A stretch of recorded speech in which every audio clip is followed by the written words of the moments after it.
Bonjour à tous et bienvenue dans l'essentiel de l'actualité économique.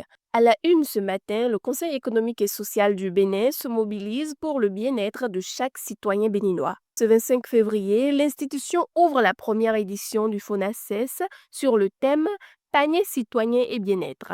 L'objectif est de définir un référentiel national du panier citoyen, analyser le pouvoir d'achat des ménages, promouvoir la production locale et la consommation responsable, renforcer le bien-être au travail et améliorer la protection sociale.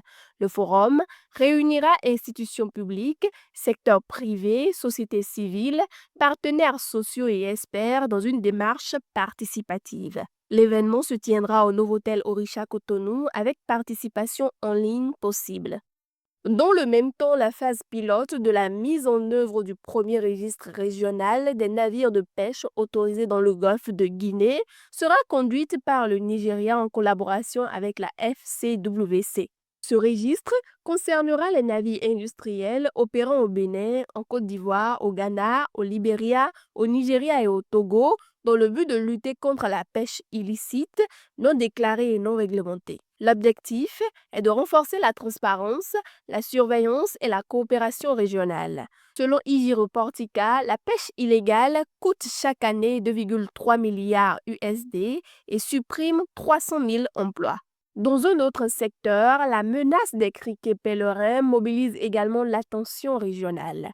Face à ce fléau, l'UEMOA a accordé 100 millions de francs CFA au Sénégal après un appui similaire au Mali pour renforcer la lutte contre ces insectes. Les fonds financeront la prospection, la surveillance, l'achat de pesticides homologués, la formation des équipes et le déploiement rapide des unités d'intervention. Selon la FAO, un essaim peut consommer en une seule journée l'équivalent de la nourriture de 35 000 personnes, ce qui menace directement les cultures et la sécurité alimentaire. La situation reste pour l'instant maîtrisée, mais les pluies et la végétation favorable imposent une vigilance accrue.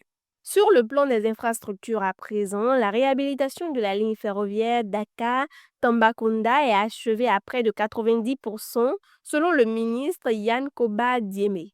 CETAS devrait relancer le fret vers l'Est, réduire le trafic routier et faciliter les échanges avec le Mali via le port de Dakar. Ce projet s'inscrit dans la stratégie ferroviaire de la Vision 2050 qui vise à reconstruire un réseau qui est passé de 1034 km en 1960 à seulement 114 km exploités aujourd'hui.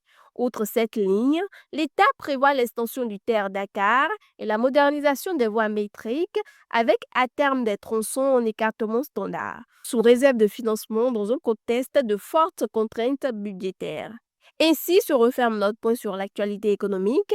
Merci de votre attention et restez connectés pour ne rien manquer.